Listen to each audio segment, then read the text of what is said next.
para pecinta podcast Dewan Guru Besar UI, kita ketemu lagi. Kali ini narasumbernya adalah seorang wanita, guru besar dari Fakultas Kedokteran UI. Siapakah dia? Namanya Bu Jenny atau Prof. Jenny Basirudin. Orangnya menarik, orangnya humoris. Tidak kita bayangkan bahwa dia adalah seorang dokter yang memiliki keahlian yang luar biasa. Jangan kemana-mana ya.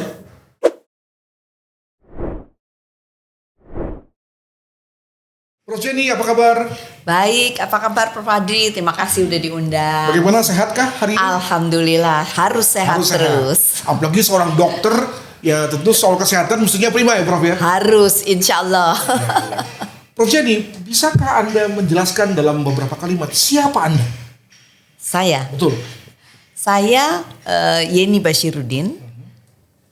Awalnya sekolah di Fakultas Kedokteran UI. Lulus kemudian sekolah spesialis THT, lulus kemudian ambil doktoral bidang THT dan sekarang menjadi guru besar di FKUI di Departemen THT FKUI RSCM. Prof, yang menjadi guru besar THT di dunia atau di Indonesia lah begitu, kira-kira ada berapa gelintir? Ya itulah, kasihan ya kalau cerita. Saya sekarang hanya satu-satunya spesialis profesor THT di FKUI. Satu. Kemudian guru besar THT di tempat lain di fakultas UGM, kemudian di UI sendiri, kemudian di USU, di Bandung, semua sudah pensiun. Jadi kelihatannya saya pun sudah menjelang ini tapi kelihatan belum terlihat, tapi mudah-mudahan semoga nanti akan ada lagi profesor-profesor yang singkatnya Prof. Jenny ini makhluk langka juga ya Prof ya? Iya, kelihatannya. Jangan-jangan karena memang susah ya, atau justru nggak diminati menjadi dokter THT itu, atau bagaimana penjelasannya Prof?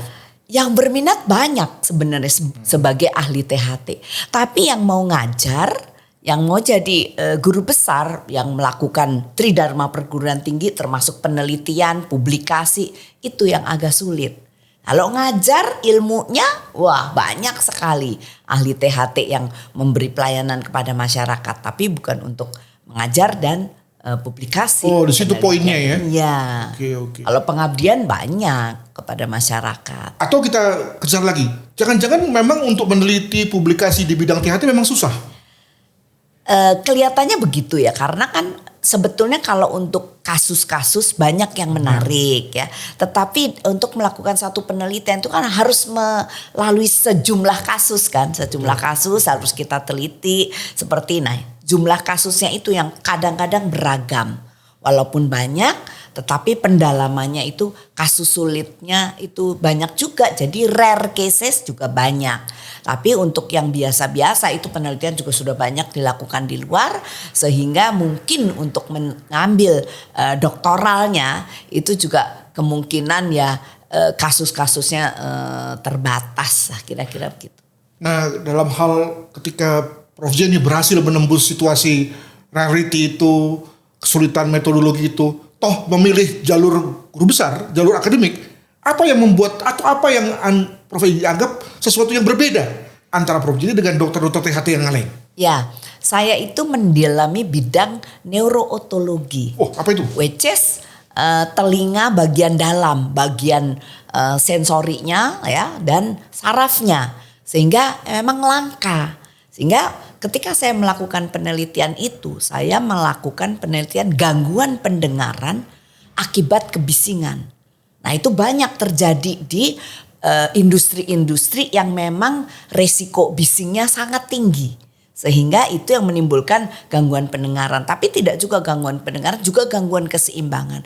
Sehingga saya eager untuk melakukan penelitian tersebut. Dan kasusnya ternyata banyak tapi tidak terungkap.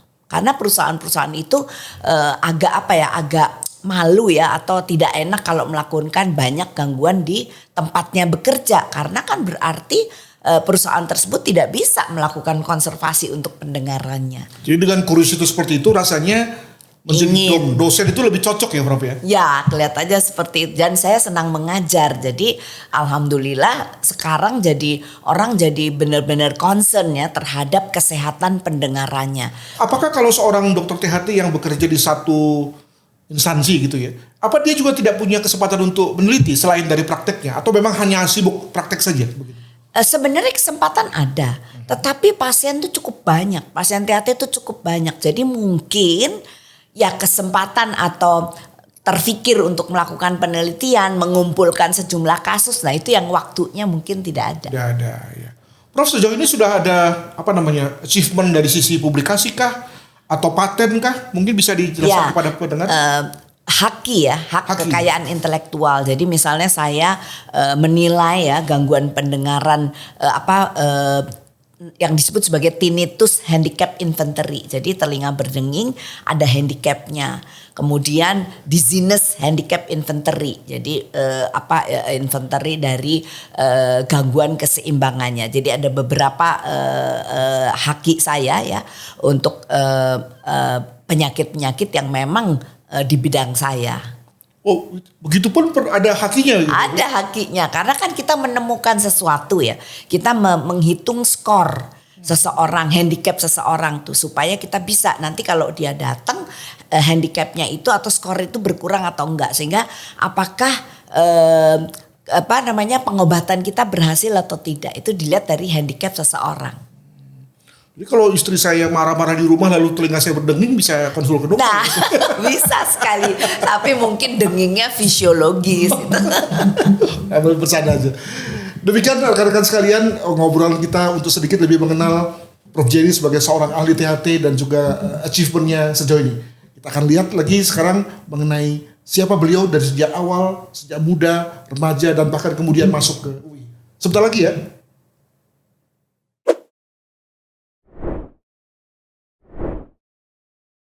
Prof Jenny, tentu apa yang Prof Jenny capai hari ini adalah hasil perjuangan keras pada masa-masa lalu. Tentu ya, kita kan nggak mungkin loncat begitu saja.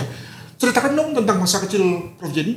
Apa, berasal dari keluarga seperti apa, orang tua bekerja apa, dan seterusnya. Silakan. Ya, terima kasih.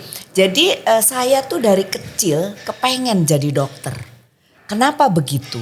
Karena waktu kecil tuh saya kurus. Kayaknya kayak sakit lemah gitu, sakit-sakitan atau apa gitu. Jadi saya bilang, wah kayaknya aku harus jadi dokter nih daripada ke dokter melulu gitu ya. Dan orang tua saya membackup karena orang tua saya itu sebenarnya dari angkatan ya, orang tua saya angkatan laut, sehingga membackup juga karena tahu bahwa kesehatan itu penting gitu. Dan beliau berpesan sekolah jadi dokter nanti untuk membantu orang.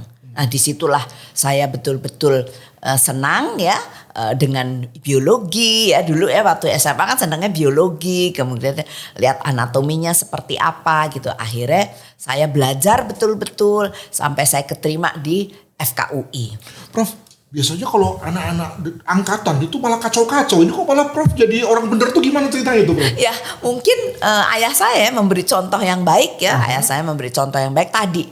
Kamu harus menolong orang. Sehingga dari situ bahwa nanti sebagai dokter itu tugasnya adalah membantu orang, menolong orang sakit gitu. Dari situ saya betul-betul belajar, keterima di FKUI. Ternyata memang tidak semudah yang kita bayangkan. Jadi mulai belajar setiap minggu ujian, setiap hari Jumat ujian. Tapi kita bisa belajar bersama dengan teman-teman sehingga capaian itu bisa dilakukan bersama. Dan alhamdulillah setelah selesai sekolah saya berkeluarga. Saya tidak ingin mengambil bagian-bagian yang berat. Yang berat itu penyakit dalam, kebidanan, bedah, anak, itu semua bagian besar yang cukup berat. Jadi saya ambil THT. Tapi ternyata THT itu juga bukan ilmu kaleng-kaleng gitu ya, karena semua ada, operasinya ada, mikirnya ada, telinga bagian dalam. Dan saya tertarik telinga. Kenapa telinga? Karena itu adalah salah satu dari panca indera kita. Betul loh, terlalu jangan jauh-jauh dulu. Saya mau lihat sekarang mengenai faktor ibunya Prof Jenny. Tadi saya asumsikan Bapak itu namanya juga angkatan laut ya. Ya, Pergi-pergi terus dong. ya. Mungkin di rumah ibu yang menjadi orang pengendali di rumah. Betul, betul. Jadi ibu saya tuh sosok yang sabar ya, sabar, kemudian mengingatkan, ayo belajar, tapi tidak dengan tekanan. Jadi seorang ibu yang, aduh pokoknya saya amazing lah dengan beliau gitu. Jadi saya mencontoh karena ulet juga beliau. Beliau memang tidak sekolah tinggi ya, tapi beliau berkegiatan dengan ibu-ibu yang lainnya. Kegiatannya cukup banyak, kemudian sosial juga banyak. Jadi itu sehingga saya ingin gitu mencontoh, komunikasikan juga bagus. Itu satu keluarga berapa orang? Saya Sibling? bertujuh. Waduh, banyak. Saya nomor 2. Saya nomor 2. Jadi semua adik saya ada yang dokter 1, kemudian yang lain bankir, ekonomi gitulah. Jadi semua gitu ya? Alhamdulillah jadi semua. Nah, kembali pas UI itu pilihan yang pertama, Prof. Saya sebenarnya waktu zaman saya itu ada skalu ya. Skalu, Ya, betul. skalu ya 5 gitu. Saya daftar semua. Jadi saya daftar kedokteran UI, kedokteran Erlangga, kedokteran UGM, kemudian kedokteran Unpad, satu lagi ITB. Dan saya keterima di semuanya itu. Masya Allah. Keterima di 5-5-nya bingung. Ya udahlah kata papi, udah Jakarta saja. Anak kamu tinggal di sini kan, jadi di Jakarta saja. Jadi saya memilih UI dan ternyata memang UI adalah rumah kedua saya ya, karena di situ saya juga dibesarkan menjadi orang, sekolah lagi kembali ke situ, ambil S2, ambil spesialis kembali ke situ, ambil S3 kembali ke situ, yang akhirnya ya UI rumah kedua saya. Iya. Nggak tertarik untuk keluar dari UI misalnya ketika misalnya ada tawaran untuk menjadi dokter residence di mana begitu, Prof? Nah, waktu itu saya ke London, sempat ke London. Kemudian di London 1 bulan, hampir waktu itu saya ingin meneliti tentang musisi gitu. Tapi di Musisi London hubungannya apa, Prof? itu gangguan pendengaran Oh, akibat suara apa namanya? Ya. rock and roll dan segala macam itu. Tapi kemudian karena anak saya juga 4, ya anak saya 4. Suami saya mengatakan ya udah sekolah aja di Jakarta, toh hampir sama gitu. Dan ketika saya kembali ke UI, ambil di London udah tahu, dikasih tahu ini gini, saya lanjutkan di UI dan ternyata memang lebih bermanfaat ya saya rasa ya, karena waktu itu yang namanya gangguan pendengaran itu orang masih kurang care tentang gangguan pendengaran. Tapi setelah saya melakukan penelitian tersebut, pemerintah jadi konsentrasi. Waktu itu saya ambil ini bajai. Bajai itu suaranya aduh nggak ya, karuan. nggak karuan. Nah, tapi setelah penelitian saya itu sekarang diambil, diganti lah semua bajai, dikembalikan, diganti dengan mobil yang 3 tuh yang lebih suspensinya lebih bagus, bisingnya juga kurang. Jadi alhamdulillah bermanfaat menurut saya buat negara ya waktu itu ya, karena buat masyarakat terutama, karena waktu di dalam penelitian saya itu ada pekerja yang supir bajai yang umur 70 tahun tidak merasakan ada gangguan pendengaran karena setiap hari mendengar kebisingan. Tadi Prof bilang bahwa Prof punya 4 putra. Ya. Cerita dong tentang suami dan tentang keluarga. Nah, suami saya tuh sebenarnya seorang engineer, dia lulusan dari teknik industri ITB. Kapan ketemunya nih? Teknik. Prof ada di UI. Lalu gimana ketemunya dari SMP. Oh, cerita lama. Cerita lama. Jadi kita sama-sama di SMP Sumbangsi. Kemudian saya ke SMA 3. Beliau terus ke ITB. Jadi kita berpisah nih. LDR, long distance relationship ya. Tapi kemudian saya lulus. Beliau juga lulus. Ya udah akhirnya kita menikah. Seperti itu. Sekarang putra 4 ya? Putra 4. Sudah punya cucu? Cucunya 7. Aduh, mantap, ini rame pasti di rumah ya, Prof. Rame pasti di rumah, senang sekali. Jadi sudah lengkap ya, sebagai nenek sudah, ibu sudah, dan juga berbagai aktivitas sosial lainnya. Amin ya, insya Allah ya, banyak sekali yang kita kerjakan sekarang, juga banyak mengerjakan bakti kesehatan, bakti sosial, pergi ke tempat SD ya untuk membersihkan kotoran telinganya, karena tadi ya mengganggu anak-anak SD itu gangguan pendengaran karena kotoran. Padahal itu kita bisa menggerakkan murid-murid semua untuk membersihkan telinga jadi lebih dengar lagi. Baik rekan-rekan sekalian, para pecinta podcast Dewan Guru Besar UI, itulah tadi sekelumit masa lalu ya Prof ya. Ya. Masa lalu, masa muda dari Prof Jenny sampai kemudian beliau sekarang sudah jadi nenek dari 7 cucu. Mari kita dengarkan lagi aktivitas Prof Jenny yang berikutnya setelah ini.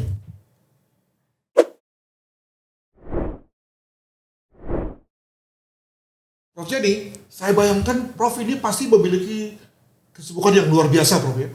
Pasti. Berangkat dari rumah jam berapa dan pulang jam berapa Prof? Saya bayangkan Prof harus meneliti, mengajar, bla bla bla. Silakan Prof, gimana itu? Ya, jadi kalau kita lihat ya sekarang apalagi waktu zaman pandemi ya. Jadi kan kita masih pakai Zoom. Kita mulai dari jam 7 pagi. Jam 7 pagi itu udah mengajar. Di meja ya? Di meja mengajar nih, masih pakai Zoom nih sampai sekarang jam 7. Kemudian jam 8, 7 sampai jam 8, 1 jam sampai 8.30 lah sambil Zoom di mobil saya udah berangkat. Sampai di di rumah sakit itu saya mendapat tugas yang disebut sebagai DPJP. Jadi dokter penanggung jawab pasien sambil mengajar sambil periksa. Jadi masuklah ke poliklinik. Poliklinik di situ sudah ada residen-residen yang memeriksa pasien. Nah, kita melihat kasus-kasus yang sulit kita berdiskusi. Kemudian ada koas itu yang mau jadi dokter ya. Kalau tadi residen mau jadi spesialis, nih mau jadi dokter juga ikut di situ. Kita juga mendiskusikan hal-hal yang tentunya berbeda tingkatannya ya antara berdiskusi dengan calon dokter dan calon spesialis. Kemudian sampailah berdiskusi tersebut sampai jam 12. Jam 12 kemudian kembali untuk sholat dan sebagainya macam. Maka jam 1 mulai lagi ada yang disebut acara ilmiah. Bisa journal reading, bisa case presentasi, bisa proposal penelitian. Itu dalam bentuk kelas ya Prof ya? Dalam bentuk kelas itu kita sekarang sudah mulai luring, jadi datanglah ke situ. Terus kemudian acara ilmiah berlangsung sekitar 2 jam berdiskusi. Kalau jadi narasumber ya tentu kita ikut menjelaskan. Nah kemudian setelah itu sore jam 4 sore berangkat praktek. Praktek itu saya ada di rumah sakit THT Proklamasi, ada di rumah sakit MMC ya. Kemudian kita praktek jam 4 tergantung pasiennya. Kalau misalnya tidak terlalu banyak mungkin jam 6 selesai. Tapi kalau misalnya cukup banyak kadang-kadang bisa sampai jam setengah 8 sampai jam 8 malam. Jadi itu kegiatan sehari-hari. Tetapi di dalam kegiatan sehari-hari itu ada tugas-tugas lain. Rapat. Nah, misalnya rapat dengan pimpinan fakultas, rapat dengan RSCM, misalnya rapat dengan departemen. Nah, itu juga macam-macam. Tetapi di luar itu juga ada rapat-rapat lain. Misalnya ini luring ya, Prof ya? Iya, jadi barengan gitu. Nah, jadi tinggal membagi waktu. Nah, zaman pandemi kita bisa loh sampai 3 gadget. dua HP, 1 laptop. Nah, jadi kalau pas ngomong di sana, di sini di mute, dimatiin, off cam semuanya. Jadi baru ngomong yang di sini. Nanti di sini ngedengerin. Kalau harus ngomong di sini, kita pindah itu dimatikan. Aduh, seru sekali deh waktu itu sampai. Nah, sekarang sih udah tidak ya. Jadi mungkin gadget hanya 1, zooming. Tapi zooming itu juga agak sulit kalau barengan dengan luring.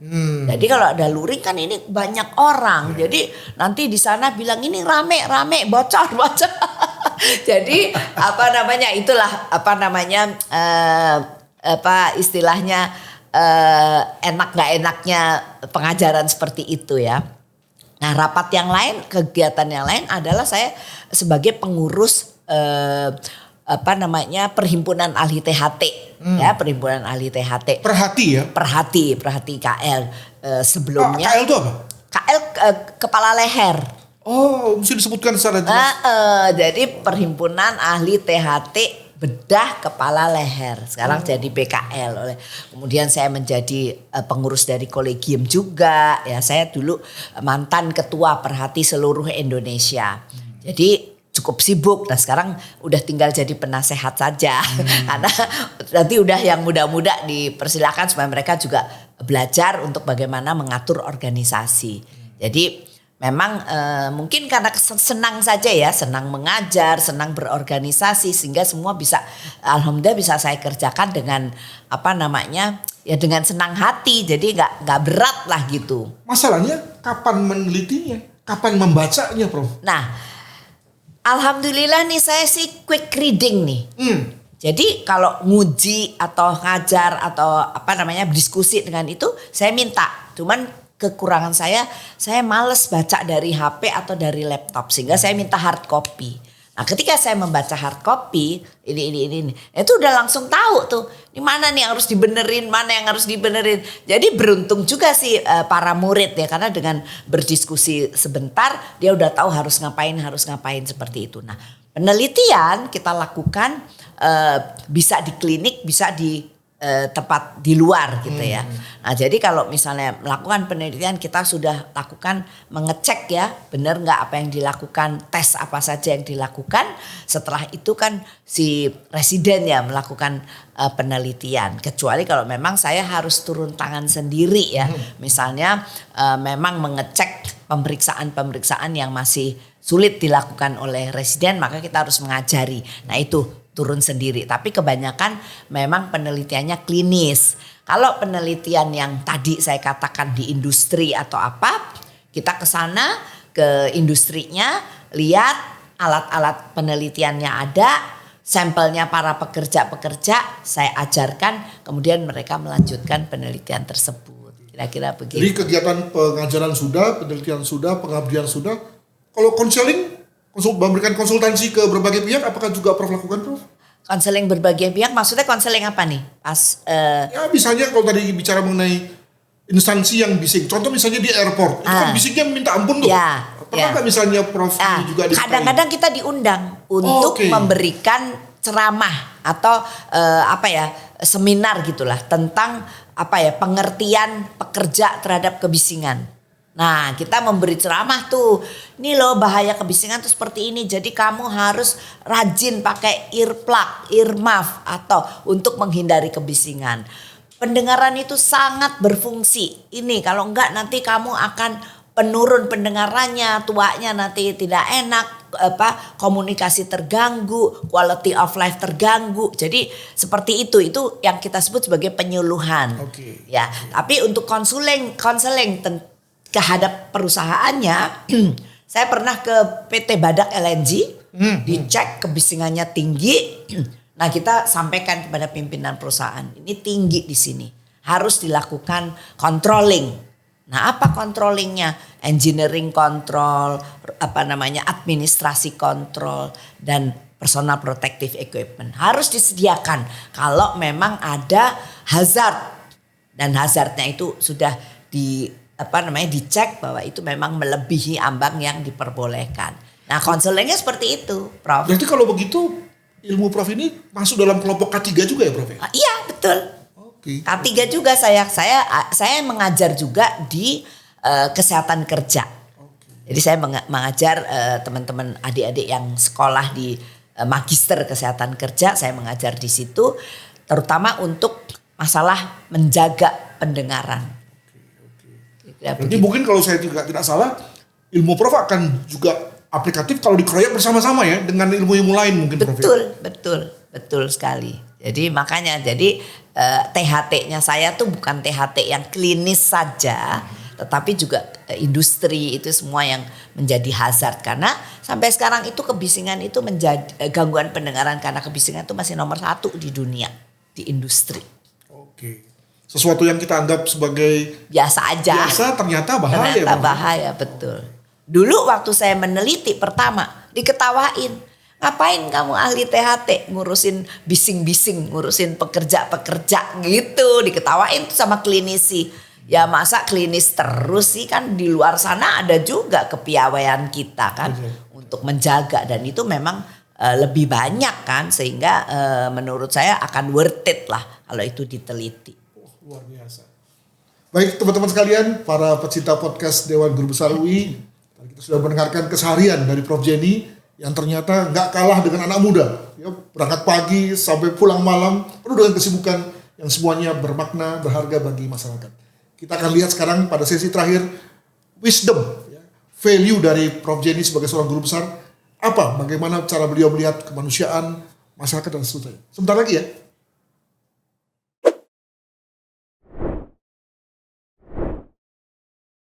Prof. Jenny Bassirudin, saya mau tanya begini Prof. Saya kira walaupun Prof tadi mengatakan sibuk luar biasa, tapi toh pasti ada waktu ya Prof ya untuk kita mengambil waktu untuk kontemplasi, untuk refleksi, berpikir tentang makna hidup, tentang siapa kita, di mana kita tinggal dan apa peran kita bagi masyarakat. Prof masih ada waktu untuk itu? Masih lah.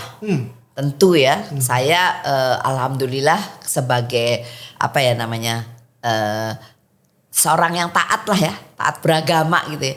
Jadi saya tidak pernah meninggalkan sholat, kemudian saya mengikuti pengajian setiap hari, saya ikut mendengarkan. Nah itu sehingga membawa saya kepada apa sih tujuan hidup di akhirnya nanti.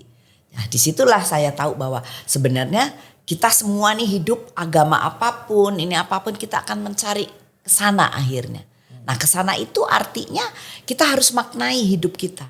Makanya semboyan saya, semoga kita bisa hidup sehat, panjang umur, tapi bermanfaat untuk masyarakat banyak.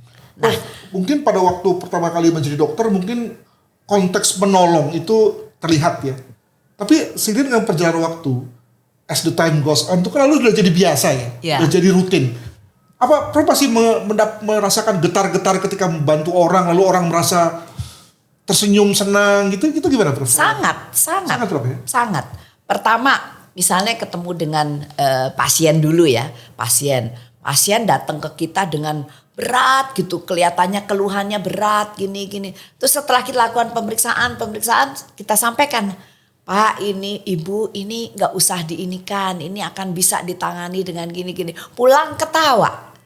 Ada lagi satu, saya dengan gangguan keseimbangan, wah pusing berputar nggak karuan. Datang nih ke kita kan, terus memang ada sistem pengobatan yang kalau tepat diagnosisnya langsung dilakukan manuver kembali langsung bagus gitu. Yang kita sebut sebagai benign paroxysmal possessional vertigo. Ya datang nih pasien udah berat gini. Begitu datang kita lakukan manuver, pulang udah ketawa, udah enak katanya Prof enak. Nah disitulah timbul kepuasan gitu. Oh kita berarti bisa menolong orang. Belum kalau misalnya pasien-pasien yang datang dengan berbagai keluhan karena memang orangnya itu exaggerate gitu ya. Jadi hal yang kecil melebih-lebihkan. Tapi begitu saya isi tuh. Jadi saya tidak hanya mengobati tapi saya mengedukasi pasien. Nah ibu ini gak usah seperti itu. Ini semua dari dalam hati. Jadi ini diberesin maka insya Allah semua penyakit akan terobati karena obatnya secara medis udah ada, tinggal bagaimana Bapak Ibu menyikapi atau menerima apa yang dicoba kepada Bapak Ibu sekalian. Jadi begitulah kira-kira menurut saya itu kesenangan saya ya, kepuasan saya ketika memberikan pengobatan kepada pasien. Apakah itu juga dapat dianggap sebagai fenomena umum para dokter pada umumnya? Karena konon katanya, ini saya tentu hanya dengar-dengar saja, dokter itu lebih seperti lebih sebagai mekanis saja gitu ya. Hatinya nggak ngomong, hatinya nggak bicara. Apa betul begitu, Bro? Betul, tidak semua begitu. Ini beberapa waktu belakangan ini kami para dosen itu sebenarnya agak kecewa dengan murid-murid yang karena tadi mereka benar-benar mengobati berdasarkan teori. Sehingga banyak pasien kembali ke kita komplain, kok dokter itu bilang gini. Tetapi kan kita sesama dokter harus betul-betul menjaga etika, menjaga kesejawatan. Sehingga kadang-kadang ketika kita kembali lagi mengajar, nah itu kita tekankan betul moral, etika, bagaimana di dalam menangani pasien. Nah hal-hal tersebutlah yang mungkin tidak semua dokter dapat melakukan hal itu. Artinya mawas diri, kemudian merefleksikan diri kan, menganggap bahwa pasien itu adalah keluarga kita, menganggap bahwa itu misalnya orang tua, seperti orang tua kita harus mengatasi, harus melayani seperti itu. Tidak semua dimiliki oleh dokter, apalagi dokter-dokter muda zaman sekarang itu karena katanya sekolahnya mahal, jadi dia harus kembali untuk mengembalikan. Nah itu yang ya kita prihatin lah untuk hal-hal seperti itu. Saya bayangkan tugas seperti Prof. Jenny ya, yang berada di kampus, lalu sekarang mengemban tugas sebagai guru besar itu tentu berat sekali dari sisi memelihara etik kali ya. Etik, gitu ya. betul. Makanya saya diserai tugas tuh untuk memberikan etika. Aduh. Jadi walaupun bukan ahli etika, tetapi karena saya paling senior di situ, kemudian saya memberikan bagaimana sih kepada residen-residen atau murid, bagaimana nanti menjadi seorang dokter yang plus lah ya. Kalau dokter semua sama, mungkin udah pinter bisa ngobatin semua penyakit. Tetapi bagaimana kita bisa melayani pasien dengan hati. Nah, bagaimana kita beretika. Apalagi jangan ngejar uang. Karena semua kan itu uang tuh akan kembali kepada kita sendiri kan. Itu sudah diatur oleh Tuhan. Nah, prinsip-prinsip seperti itu tuh yang mungkin adik-adik itu nggak mendapatkan ya. Nah, itu diberikan tugas kepada saya untuk itu. Dan saya ketika memberikan itu ya sampai kadang-kadang sampai memberi contoh itu kepada murid ya, pada PPDS atau kepada murid, saya memberikan contoh tuh dengan menggebu-gebu gitu loh. Bahwa lihat ini, lihat mana orang yang berhasil seperti apa, orang yang tidak berhasil seperti apa. Jangan kejar uang, etika nomor 1. Itu harus terus betul-betul saya tanamkan ya kepada murid-murid saya. Prof, kalau dikaitkan dengan keberadaan FKUI dan FK lainnya, dari sisi kualitas mungkin oke lah ya. Tapi dari sisi perilaku, etik, demikian juga the way we treat people gitu, itu gimana Prof? Beda nggak lulusan FKUI dan yang lain-lain?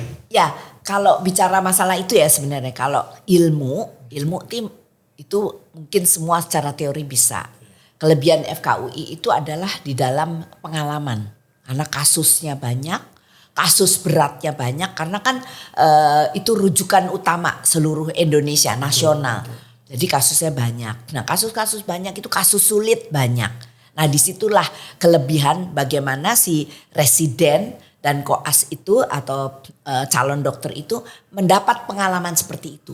Bagaimana menghadapi orang yang dying, bagaimana menghadapi orang yang berat, penyakitnya berat, ekonominya berat, semuanya berat, keluarga. Jadi itu semua pengalaman itu yang mungkin membedakan dengan fakultas kedokteran yang lain. Karena kita rujukan utama nasional.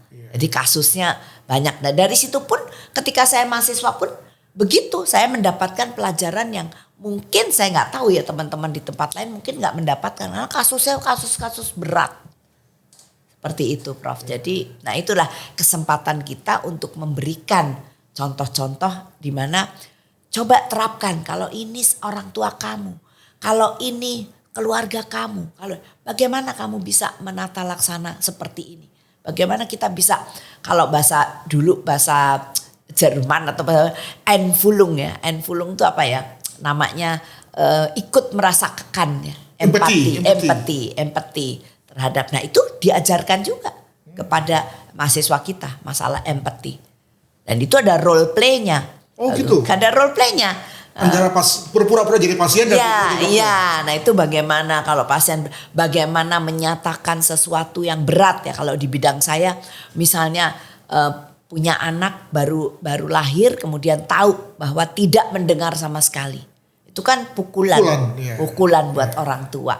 Nah itu how to give a bad message. Nah, itu diajarkan tuh. Bagaimana bagaimana kita harus empati dan ikut merasakan. Tapi kita memberi semangat, jangan patah semangat. Ibu gak apa-apa, ini udah pemberian Tuhan. Tapi nanti bisa kita atasi dengan alat bantu dengar, dengan implan koklea. Jadi harus semangat Bu, beri semangat kepada anaknya supaya nanti dia tetap bisa bermanfaat dan bisa melanjutkan hidup dengan quality of life yang bagus. Kira-kira begitu.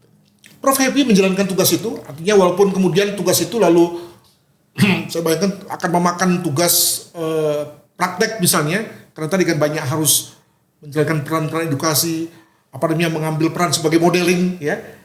Itu oke, Prof? Nyaman? Ya, senang. Alhamdulillah saya senang karena saya senang juga memberikan apa yang saya punya kepada yang lain dan saya harus menjadi role model yang baik tentunya. Nah, tapi tadi ya dasar-dasar religion, dasar-dasar itu memang itu mungkin membekali ya dan pengalaman hidup yang cukup panjang ini yang bisa membagikan pengalaman tersebut kepada murid-murid. Jadi saya happy saja, alhamdulillah. Waduh, luar biasa, karena biasanya kalau orang tidak bakat untuk jadi yang memberikan motivasi lalu menjadi beban, Prof ya, gitu ya. Dalam hal ini kelihatannya enggak seperti itu, Prof ya. Enggak, saya melaksanakan dengan senang hati. Luar biasa. Teman-teman sekalian, kita sudah ngobrol, tadi itu adalah ujung pembicaraan kita dengan Prof Jenny. Kita sudah dengarkan value beliau dalam rangka melakoni tugas-tugas keseharian di mana soal-soal etika menjadi penting untuk dijadikan sebagai satu panutan, apalagi dalam perannya sebagai guru besar di FKUI. Para pecinta podcast Dewan Guru Besar UI, itulah tadi pembicaraan kita yang hangat, menyenangkan dengan Prof Jenny Basudin, guru besar FKUI. Banyak sekali hal-hal yang kita tangkap dari perjalanan beliau dan juga nilai-nilai yang beliau kembangkan sebagai seorang guru besar di bidang THT. Moga-moga perbincangan kita ada gunanya bagi Anda dalam rangka mengembangkan hidup Anda ke depan. Kita jumpa lagi pada episode berikutnya. Bye-bye.